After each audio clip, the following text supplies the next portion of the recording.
Bapak, seperti pujian yang kami dengarkan, satu hal yang menjadi kebenaran bahwa Engkau adalah sandaran hidup kami.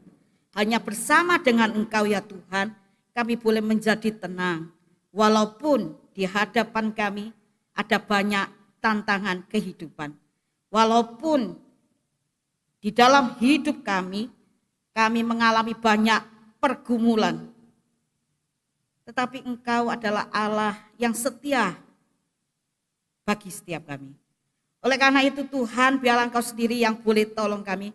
Khususnya saat ini kami akan bersama-sama membaca, mendengarkan dan merenungkan bagian firman Tuhan. Sungguh-sungguh Tuhan, firman-Mu ini boleh jadi berkat buat kami. Khususnya di dalam kami menjalani hari-hari yang ada di depan kami. Berkati hamba-Mu yang penuh dengan kelemahan. Berkati setiap kami. Terima kasih ya Tuhan, di dalam nama Tuhan Yesus kami sudah berdoa. Amin. Selamat pagi Bapak Ibu Saudara yang dikasihi Tuhan. Saya mengajak setiap kita, mari kita buka bagian firman Tuhan. Kita akan baca Yosua 14 ayat 6 sampai 15.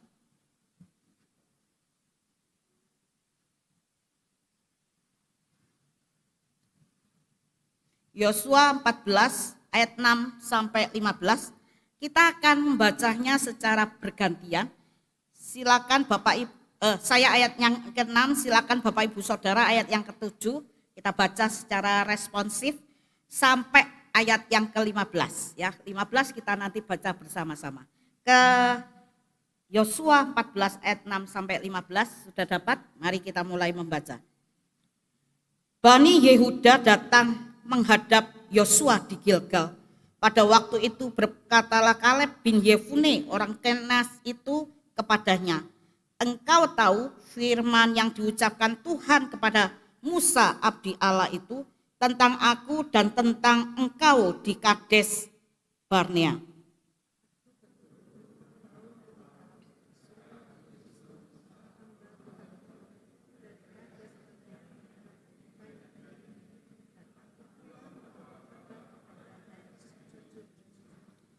Sebab saudara-saudaraku yang bersama-sama pergi ke sana dengan aku membuat tawar hati bangsa itu, aku tetap mengikuti Tuhan Allahku dengan sepenuh hati.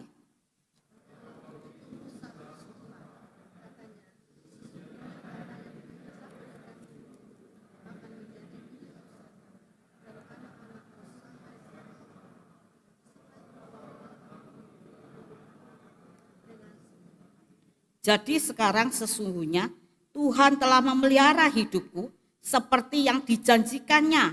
Kini sudah 45 tahun lamanya sejak diucapkan Tuhan firman itu kepada Musa, dan selama itu orang Israel mengembara di padang gurun.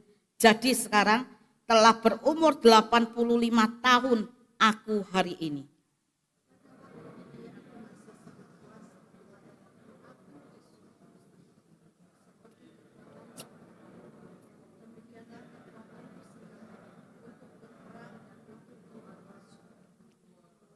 Oleh sebab itu berikanlah kepadaku pegunungan yang dijanjikan Tuhan pada waktu itu. Sebab engkau sendiri mendengar pada waktu itu bahwa di sana ada orang enak dengan kota-kota yang besar dan berkubu. Mungkin Tuhan menyertai aku sehingga aku menghalau mereka seperti yang difirmankan Tuhan.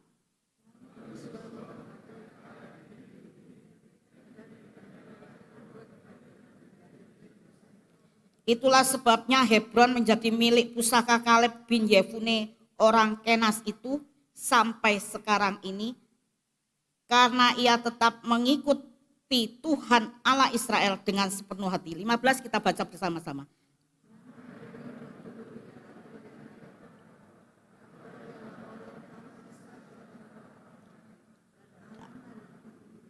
Berhenti berperang. Bapak Ibu Saudara yang kasih Tuhan, demikian jauh pembacaan kita pada pagi hari ini. Nah, Bapak Ibu, tema kita pada pagi hari ini sudah ada di layar, maju tak gentar. Ya. Mungkin kalau kita dengar kalimat maju tak gentar, saudara-saudara mungkin ingat lagu perjuangan, lagu nasional bangsa Indonesia. Kalau nggak salah bunyinya seperti ini. Maju tak gentar membela yang benar. Kayak seperti itu ya, kurang lebih. Nah, Bapak Ibu Saudara yang kasih Tuhan, lagu nasional ini merupakan lagu perjuangan yang diciptakan oleh Bapak Cornel Simanjuntak. Saudara, lagu ini diciptakan Bapak Cornel ini bukan sekedar menciptakan, tetapi lagu ini diharapkan dapat memotivasi rakyat Indonesia yang sedang berjuang saat itu, sedang berperang menghadapi penjajahan Belanda yang notabene yang punya peralatan lengkap, perlengkapan perang yang lengkap dan modern. Saudara, lagu ini diciptakan untuk memacu semangat bangsa Indonesia, rakyat Indonesia, walaupun dengan senjata sederhana mereka tetap gagah berani, tidak takut, tetap maju untuk memperjuangkan kemerdekaan Indonesia. Nah, saudara, kini bangsa kita sudah merdeka, sudah menikmati kemerdekaan sekian puluh tahun. Saudara, kemerdekaan yang dialami oleh bangsa Indonesia semuanya terjadi karena adanya orang-orang yang berani, tidak gentar, tidak pernah gentar, tidak pernah mundur.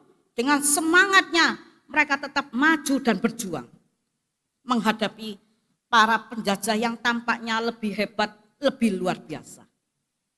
Bapak Ibu Saudara yang kasih Tuhan, semangat maju tak gentar, keberaniannya, kegigihannya juga dapat kita jumpai dalam tokoh yang baru saja kita baca. Tokoh yang kita yang luar biasa, namanya Kaleb, yang terdapat dalam Yosua 14 ini.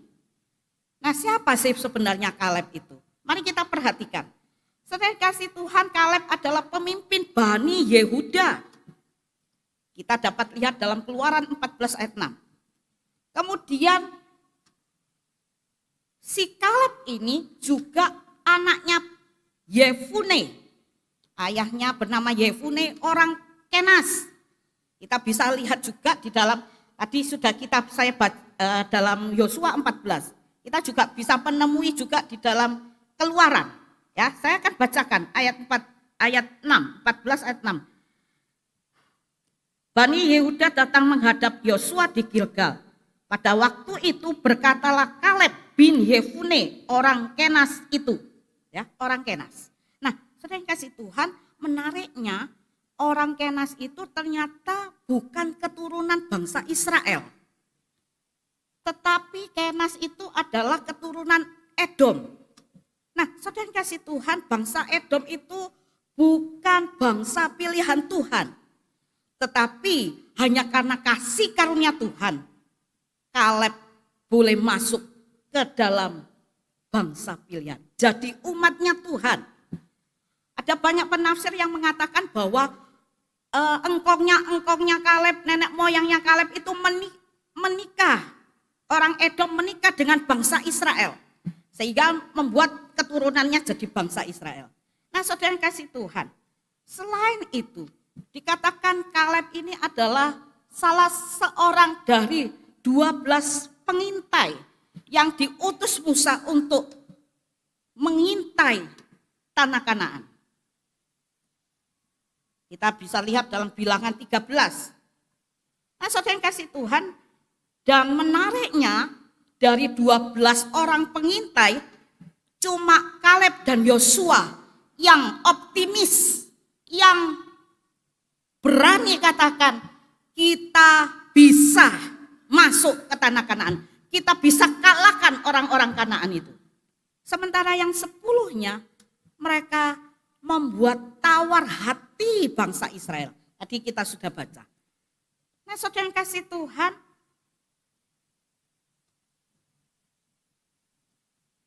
lebih lanjut dikatakan lagi yang spesial yang membuat Kaleb ini luar biasa adalah dia seorang yang setia kepada Tuhan, mengikut Tuhan sepenuh hati. Ya, ada ayat 8 kemudian ditegaskan kembali pada ayat 8 saya bacakan. Aku tetap mengikut Tuhan Allahku dengan sepenuh hati. Ayat 8 dikatakan demikian. Kemudian ayat 14 ya. Itulah sebabnya Hebron menjadi milik pusaka Kaleb bin Yefune orang Kenas itu sampai sekarang, karena ia tetap mengikuti Tuhan Allah Israel dengan sepenuh hati. Nah, saudara, Kaleb adalah seorang yang setia kepada Tuhan, setia mengikuti Tuhan, beriman kepada Tuhan. Nah, Bapak Ibu Saudara yang kasih Tuhan, lebih lanjut kalau kita perhatikan Yosua 14 ayat 6 sampai 15, kita dapat melihat apa yang membuat Yosua ini menjadi berani, semangat, maju tak gentar, tidak berputus asa, tidak mengalami kegentaran, ketakutan, dan lain sebagainya. Saudara yang kasih Tuhan, semuanya itu disebabkan oleh dua hal. Yang pertama adalah karena Kaleb ini yakin akan janjinya Tuhan. Nah, saudara, dikatakan dalam bagian firman Tuhan yang tadi sudah kita baca, Kaleb ini datang kepada Yosua. Kemudian Kaleb ini mengingatkan Yosua akan janji Tuhan yang akan memberikan tanah Hebron kepada Kaleb. Tetapi setelah 45 tahun, ya, kita bisa lihat dalam bagian firman Tuhan, tanah yang diinjak Kaleb akan kau miliki. Tuhan katakan melalui Musa. Tetapi setelah 45 tahun kemudian, Kaleb tidak mendapatkan tanah itu. Padahal kalau kita mau baca di dalam Yosua 14 ayat yang di atas 1-5, di situ suku-sukunya mulai dapat tanah dengan cara membuang undi. Tapi Kaleb belum. Ya. Oleh karena itu Kaleb datang pada Yosua meminta Hebron. Kaleb meminta Hebron. Maafkan kepleset ya. Kaleb meminta tanah Hebron kepada Yosua. Tanah Hebron atau Kiryat Arba. Saudara, suatu tanah yang istimewa. Dikatakan Hebron itu tanah istimewa. Kenapa istimewa? Apa istimewanya? Saudara, kalau saudara kemarin Rabu kemarin, ya ini kan Minggu. Ya, Minggu, Sabtu, Jumat, Kamis, Rabu. Ketika saudara ikut persuan doa, di situ diceritakan sama Bapak Jan di dalam firman Tuhannya. Katakan keistimewaan si Hebron. Karena di Hebron ada gua Makpela. Apa gua itu? Gua Makpela itu gua apa? Saudara, gua Makpela itu adalah tempat pekuburan para leluhur bangsa Israel. Abraham dimakamkan di sana, Sarah dimakamkan di sana, Yakub, Ishak juga dimakamkan di sana. Istri Yakub juga Lea, Rahel dimakamkan di Bethlehem. Nah, Bapak Ibu Saudara yang kasih Tuhan, oleh karenanya lah tanah Hebron itu menjadi istimewa. Menjadi istimewa. Tetapi walaupun Hebron ini istimewa, ada kuburannya para leluhur Israel, yang menarik tidak ada satu suku pun, suku bangsa Israel yang melirik tanah Hebron itu. Tidak ada satu suku pun yang mau ngambil, mau menduduki tanah Hebron itu. Padahal kebiasaan manusia ketika ada barang bagus, istimewa jadi rebutan. Betul ya? Kalau ada satu royoan, aku sampai ada AI yang tengkar karena royoan barang istimewa itu. Istimewa, sudah bagus, murah lagi, wis royoan. Nah, Bapak Ibu Saudara yang kasih Tuhan. Tapi tidak dengan tanah Hebron. Meskipun tanah Hebron itu istimewa, tidak ada satu suku pun. Sekali lagi, tidak ada yang mau menduduki tanah itu. Kenapa? Apa alasannya? Sehingga suku-suku itu enggak mau rebutan tanah Hebron. Alasannya adalah Hebron diduduki oleh orang Arba. ayat 15. Kita mari perhatikan. 15. Nama Hebron dahulu ialah Kiryat Arba. Arba ialah orang yang paling besar di antara orang Enak. Nah, saudara, jadi ada orang Arba orang paling besar di antara orang Enak. Nah, siapa orang Enak itu? Saudara, kalau kita tarik mundur dalam Bilangan 13 itu dikatakan ketika para pengintai mengintai tanah Kanaan, masuk mengintai tanah Kanaan, mereka melihat orang-orang Enak ini, bangsa Enak ini. Saudara, mereka melihat orang Enak itu adalah perawakannya tinggi besar, badannya besar-besar. Ya, dikatakan orang Enak ini dikatakan sebagai bangsa raksasa. Jadi mari kita berimajinasi, kita membayangkan seberapa besarnya orang Enak itu. Tinggi, besar. Saya menemui orang yang tinggi di gereja kita, si Jimmy. Ya, Jimmy tinggi. Kalau ngomong itu saya sampai nongak begitu. Nah, itu tinggi dan ini ditambah besar. Jadi saudara bisa bayangkan betapa raksasanya dia. Nah, Bapak Ibu Saudara yang kasih Tuhan. Dan orang Arba ini dikatakan sebagai orang yang paling besar di antara orang Enak. Jadi mari kita bayangkan, orang Enak itu sudah besar, ini lebih besar. Kalau saya bisa bilang, dia raksasanya raksasa. Betul ya? Raksasanya raksasa. Orang Enak sudah raksasa, ini orang yang paling besar dari raksasa itu. Ya sebutannya ya apa? Saya juga bingung. Raksasanya raksasa. Nah, saudara yang kasih Tuhan. Inilah yang menjadi alasan mengapa bangsa Israel tidak ada yang melirik tanah Hebron. Tidak ada yang mau menduduki dan memiliki tanah Hebron. Saudara, karena mereka takut, orang Israel ini takut berperang dengan orang Arba yang paling besar. Raksasanya raksasa. Saudara, orang Israel, bangsa Israel ini melihat orang Arba, raksasanya raksasa ini sebagai suatu tantangan yang menakutkan mereka. Mungkin mereka pikir begitu mereka maju, mereka mati duluan sebelum ditembak, sebelum dibunuh dengan pedang. Dipeteng pun mereka keok-keok. Nah, saudara yang kasih Tuhan, ini adalah satu kenyataan. Makanya mereka tidak berani, tidak mau. Tetapi tidak dengan tokoh kita yang luar biasa. Tokoh Kaleb kita. Saudara yang kasih Tuhan, walaupun Kaleb ini tahu ada raksasanya raksasa tinggal di tanah Hebron. Tetap ia meminta tanah Hebron itu kepada Yosua untuk dirinya dan keturunannya. Ini menunjukkan betapa Kaleb memiliki semangat yang luar biasa, keberanian yang luar biasa.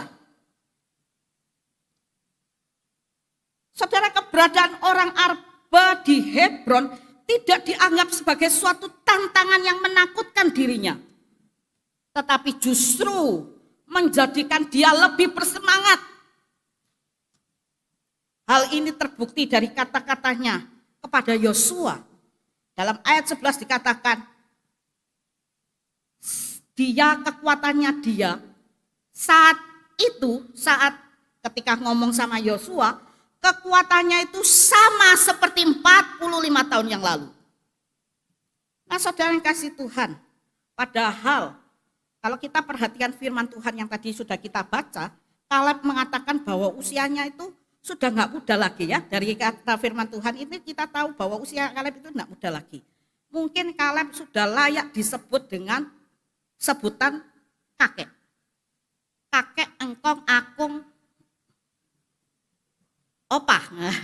Jadi nambahi opah. Nah, ada yang di sini 85 tahun. Ada ya.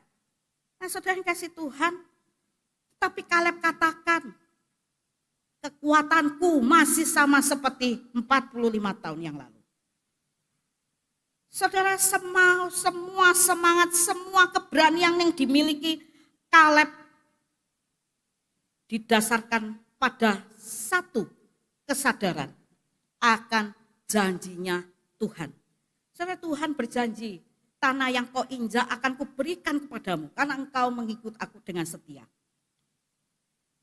Saudara kasih Tuhan, sejak mendapatkan kasih karunia Tuhan, Kaleb meyakini dan mengaminkan janji Tuhan yang difirmankan melalui Musa untuk dirinya. Semua janji Tuhan disimpannya, diingatnya, dipegangnya. Saudara, Kaleb yakin dan percaya bahwa janji Tuhan itu iya dan amin. Bahwa janji Tuhan itu cepat atau lambat Tuhan akan menggenapinya. Saudara, inilah yang disebut dengan kepercayaan Kaleb, iman Kaleb. Pertanyaannya, bagaimana dengan setiap kita pada hari ini? Saya pikir kita juga mengalami apa yang disebut dengan janji-janjinya Tuhan. Kita setiap kali mendengarkan janjinya Tuhan diberikan buat kita melalui firman Tuhan. Tetapi ketika kita dihadapkan pada tantangan, pada raksasa, yaitu tantangan dan pergumulan dalam hidup kita, saudara, seringkali kegagalan kita adalah melihat raksasa itu sebagai raksasanya raksasa. Sebagai tantangan yang sangat menakutkan diri kita. Oleh karena menakutkan itu seringkali mematahkan semangat kita. Kita nggak berani, kita jadi sering berputus asa. Bukti dari kita berputus asa, kita suka ngomel, mengeluh. Sampai kita lupa bahwa kita itu punya Tuhan yang luar biasa. Kita lupa pada janji-janji Tuhan yang telah diberikan buat kita. Kita lupa bahwa Tuhan itu berjanji akan memberikan kita rancangan kebaikan, rancangan damai sejahtera, bukan kecelakaan.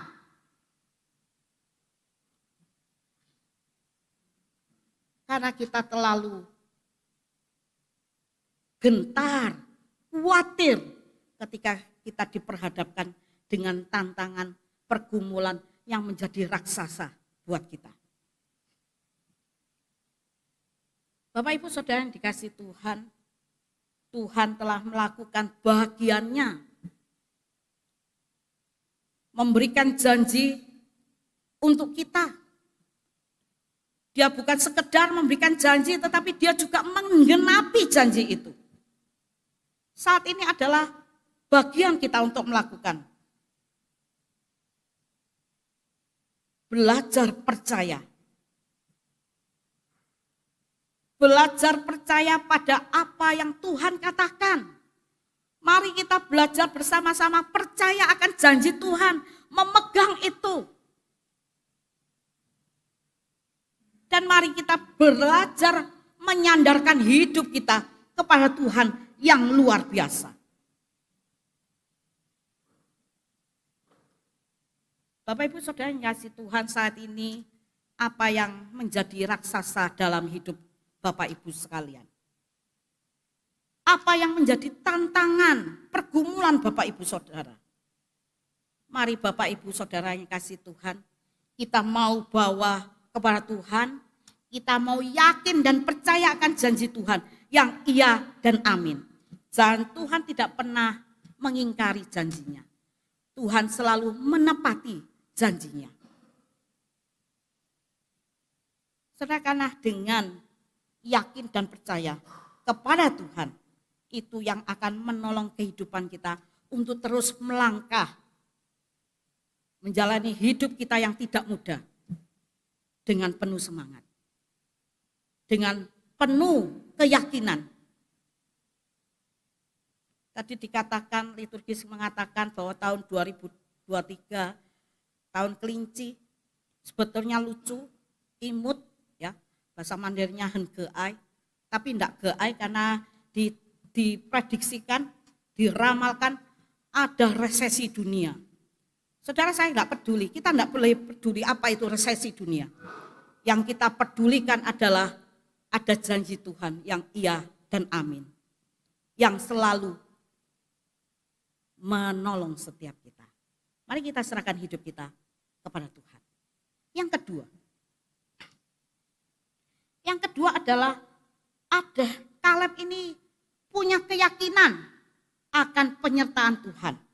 Nah, saudara yang kasih Tuhan, Kaleb bukan hanya beriman kepada Tuhan, beriman, percaya dan yakin akan janji Tuhan, tetapi dia juga yakin akan penyertaan Tuhan. Hal ini dapat kita perhatikan dalam ayat 12. Saya akan bacakan buat setiap kita. Ayat 12. Oleh sebab itu berikanlah kepadaku pegunungan yang dijanjikan Tuhan pada waktu itu. Sebab engkau sendiri mendengar pada waktu itu bahwa di sana ada orang enak dengan kota-kota yang besar dan berkubu. Mungkin Tuhan menyertai aku sehingga aku menghalau mereka seperti yang difirmankan Tuhan. Saudara yang kasih Tuhan, kalau kita perhatikan dalam ayat 12 kita akan mendapati kalimat mungkin Tuhan menyertai. Nah saudara, di dalam terjemahan aslinya kalimat ini bukan berarti mungkin Tuhan menyertai, tetapi dikatakan since the Lord is with me, yang artinya sejak Tuhan bersamaku. Saudara yang kasih Tuhan, ini berarti Kaleb sungguh mengerti dengan baik, tahu betul bahwa Tuhan menyertai dia karena Tuhan bersama dengan Kaleb. Oleh karena Tuhan bersama dengan Kaleb, penyertaannya adalah iya dan amin juga. Bukan hanya janjinya, tapi penyertaannya, pertolongannya adalah iya dan amin. Nah Bapak Ibu Saudara yang kasih Tuhan, saya pikir ketika Kaleb mengatakan kalimat ini, karena Tuhan bersamaku, since the Lord is with me. Saya pikir Kaleb ini bukan sekedar ngomong tok, tetapi sungguh-sungguh kalimat yang terucap dari bibir Kaleb, kalimat Tuhan bersamaku, Tuhan menyertaiku, itu didasarkan pada pengalaman-pengalaman yang pernah dihadapi Kaleb sebelumnya. Bukan hanya sebelumnya, seterusnya bahkan. Saudara, Kaleb mengalami apa yang disebut dengan penyertaan Tuhan. Kalau kita mau lihat bagian yang lainnya, ya, Kaleb ingat bahwa ketika dia jadi pengintai, tadi sudah saya sebutkan bahwa Kaleb itu salah seorang dari 12 pengintai. Ketika Kaleb jadi pengintai, ketika dia bersama dengan Yosua masuk tanah Kanaan, mengintai kota Yeriko, yang namanya kota Yeriko, saudara yang kasih Tuhan, penyertaan Kaleb diwujudkan melalui pertolongan Tuhan dengan menyelamatkan Kaleb dan Yosua. Saudara yang kasih Tuhan, Tuhan memakai Rahab, perempuan pelacur, untuk menyelamatkan mereka. Saudara, tidak hanya itu, Kaleb dan Yosua disertai Tuhan masuk ke tanah Kanaan. Bahkan mungkin Kaleb ditolong Tuhan, Yosua diberkati Tuhan, mengalami penyertaan Tuhan ketika mereka berperang melawan orang-orang Kanaan. Saudara, enggak mungkin suku-suku itu untuk memperoleh tanahnya masing-masing mereka berperang dewi. Mereka perang dulu. Ayo perang, oh. Kaleb jadi penonton. Enggak mungkin. Kaleb juga ikut ambil bagian memerangi. Setelah enggak ada baru mereka bagi tanah. Musuh-musuhnya hilang baru mereka bagi tanah.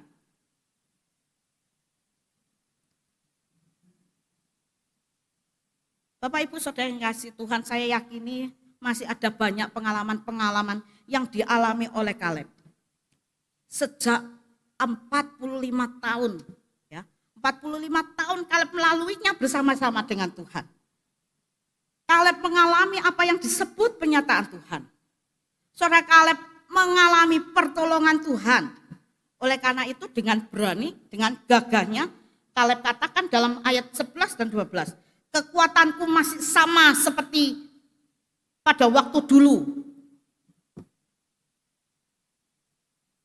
untuk berperang menghalau para raksasa itu, dalam hal ini orang Arba.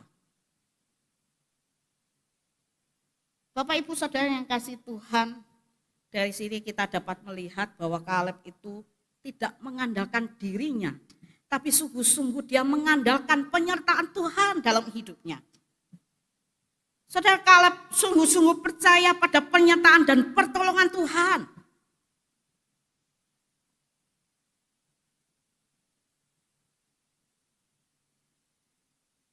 Nah, Bapak Ibu Saudara yang kasih Tuhan, saya pikir setiap kita juga sama seperti Kaleb.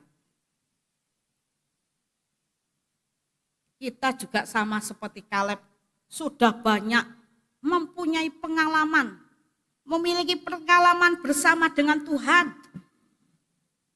Sudah banyak hal yang dilakukan Tuhan buat kita.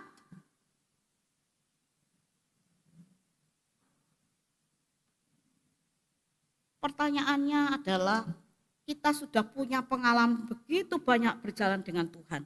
Begitu banyak Tuhan menolong kita, menyertai kita. Bagaimana sikap kita ketika kita menghadapi raksasa dalam hidup kita? Raksasa itu tantangan, pergumulan. Apa yang menjadi raksasa saudara saat ini? Sakit penyakit, resesi, ekonomi yang resesi, perekonomian yang semakin susah. Kita mikir anak kita, masa depan mereka, kita yang masih muda-muda, yang masih sekolah, kita besok mau jadi apa, itu jadi satu pergumulan. Kita enggak tahu apa yang akan terjadi.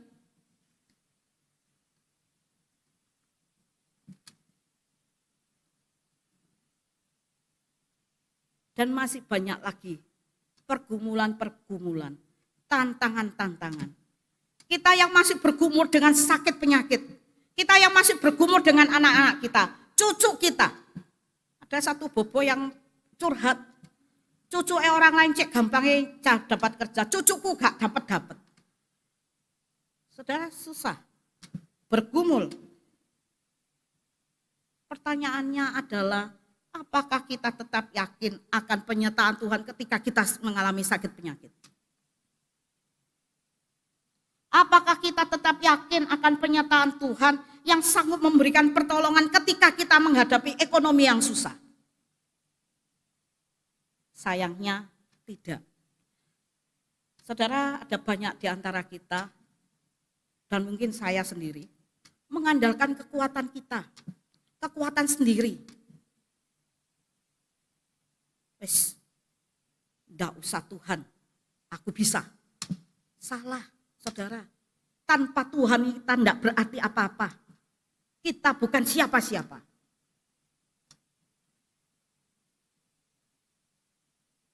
Oleh karena itu Bapak Ibu Saudara yang kasih Tuhan, satu hal yang harus kita ingat. Bahwa ketika kita memiliki iman seperti Kaleb, kita mau mengandalkan Tuhan seperti Kaleb, kita mau selalu setia kepada Tuhan, kita mau memegang janji Tuhan baik-baik, yakin janji Tuhan itu iya dan amin, yakin akan apa yang disebut dengan penyertaan Tuhan, pertolongan Tuhan, maka raksasa apapun yang sedang kita hadapi sekarang, sakit penyakit, pergumulan ekonomi, dan lain sebagainya, saudara, tidak ada yang jauh lebih besar daripada Allah kita.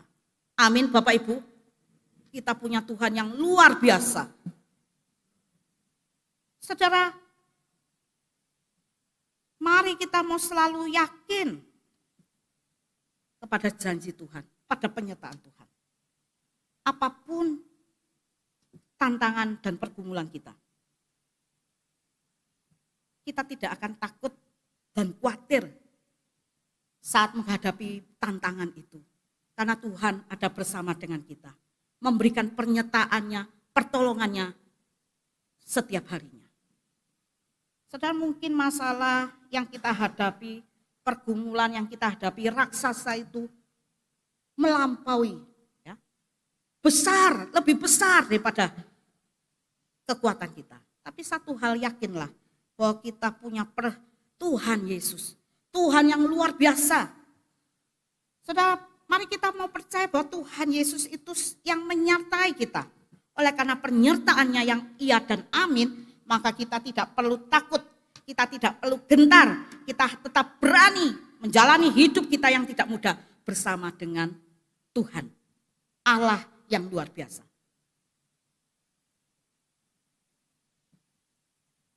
Saya ingin menutup firman Tuhan ini, khotbah ini dengan satu cerita. Mungkin saya juga pernah menceritakan ya, tapi enggak tahu Bapak Ibu semoga masih ingat. Ada seorang raja punya 2 anak, 2 pangeran. Ketika raja ini melihat bahwa kedua anaknya, pangeran-pangerannya itu sudah cukup umur untuk menimba, untuk pergi menimba ilmu, mencari pengalaman, maka raja ini menyuruh anaknya, enak kamu pergi, tiba waktunya kamu untuk mencari ilmu, menimba ilmu di kerajaan lain. Kamu pergi ya, dua-duanya pergi. Nah, sebelum pergi kamu tak sangui kotak. Papa kasih kamu kotak. Papa apa ayahanda, enggak tahu ya. Ayahanda kasih kamu kotak. Gitu ya, karena kerajaan ayahanda. Satu kotak berisi mutiara yang berkilau, indah sekali. Nanti ketika kamu ketemu di jalan, naga yang besar, menakutkan, jangan lupa buka kotak itu. Oh ya Pak, ya baik ayah. Akhirnya kedua pangeran ini pergi. Nah saudara yang kasih Tuhan, di tengah perjalanannya, kedua pangeran ini bertemu dengan naga yang besar, menyeramkan, menakutkan. Dari mulutnya keluar api, ya, menyembur api yang menyembur-nyembur, begitu. Apa yang dialami oleh kedua pangeran ini? Mungkin sudah ingat. Nah, saudara yang kasih Tuhan, kedua pangeran ini, pangeran yang pertama karena saking takutnya, dia lari terbirit-birit, balik pulang ke negerinya. Yang kedua, pangeran yang kedua, apa yang dialami? Saudara, pangeran ini terlalu berani rupanya. Dia cabut pedang, siap gitu ya. Pedangnya ternyata pendek, terus dia lari. Mau nusuk naganya, naganya besar. Mau nusuk naganya, ya enggak bisa. Ya, dia disembur sama api dari naga itu, sudah sekujur tubuh penuh dengan luka. Dia pun pulang ke rumah. Nah saudara yang kasih Tuhan, kedua pangeran ini lupa pesan papanya tadi. Apa pesannya? Buka kotak. Buka kotak, ketika kamu ketemu naga, buka kotak. Tapi mereka lupa, karena apa? Saking ketakutannya, lari. Mereka lupa, saking beraninya mengandalkan diri. Aku bisa, naganya kecil, maju. Tapi ya buat luka sekujur tubuh dan mereka harus pulang. Bapak Ibu Saudara yang kasih Tuhan, kalau kita mau perhatikan, mau renungkan, hidup kita itu enggak ada bedanya dengan kedua pangeran itu. Kita seringkali lupa pada apa yang Tuhan firmankan. Kita seringkali lupa pada apa yang Tuhan janjikan. Tuhan berjanji memberikan penyertaannya, memberikan damai sejahtera, perlindungannya.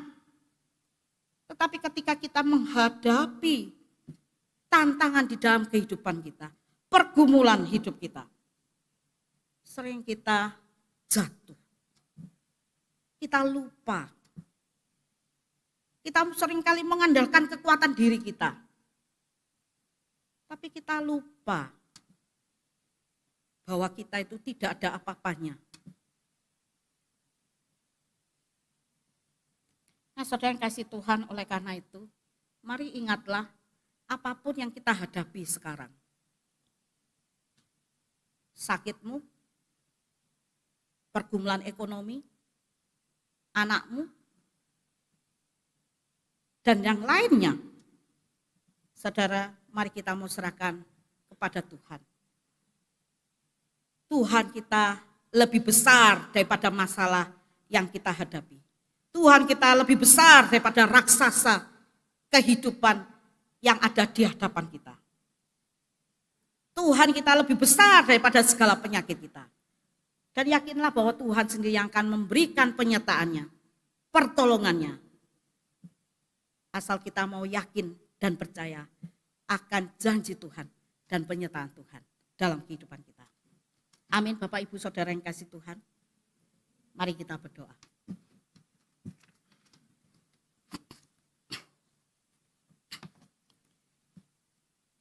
Bapa dalam kerajaan surga, terima kasih untuk firman Tuhan yang mengingatkan kami bahwa kami punya Allah yang luar biasa. Bahwa kami punya Allah yang besar, Allah yang senantiasa menyertai kami, Allah yang senantiasa menggenapi janji-janji yang diberikan pada setiap kami. Oleh karena itu Tuhan, pada saat ini kami datang membawa segala pergumulan kami yang menjadi raksasa dalam hidup kami. Kami datang membawa sakit kami ya Tuhan. Kami datang membawa perekonomian kami yang sulit, anak kami yang susah diatur. Kami datang Tuhan membawa segala pergumulan kami, cucu kami. Tuhan, kami yakini bahwa Engkau Allah yang lebih besar daripada segala raksasa yang ada, yang menjadi tantangan dalam hidup kami. Tuhan, tolong kami melalui firman Tuhan, melalui Kaleb ya Tuhan, kami mau belajar, percaya dan yakin akan janji Tuhan, memegang janji Tuhan. Kami mau ya Tuhan belajar seperti Kaleb yang tidak mengandalkan diri, tapi sungguh-sungguh bersandar pada anugerah Tuhan semata. Bersandar pada penyertaan Tuhan yang akan selalu menolong setiap kami. Terima kasih ya Tuhan, kami serahkan hari-hari di depan kami. Apapun yang kami hadapi, biarlah kami boleh selalu ingat bahwa Tuhan kami lebih dahsyat dari segala permasalahan kami. Terima kasih Bapa. Hanya dalam nama Tuhan Yesus kami sudah berdoa.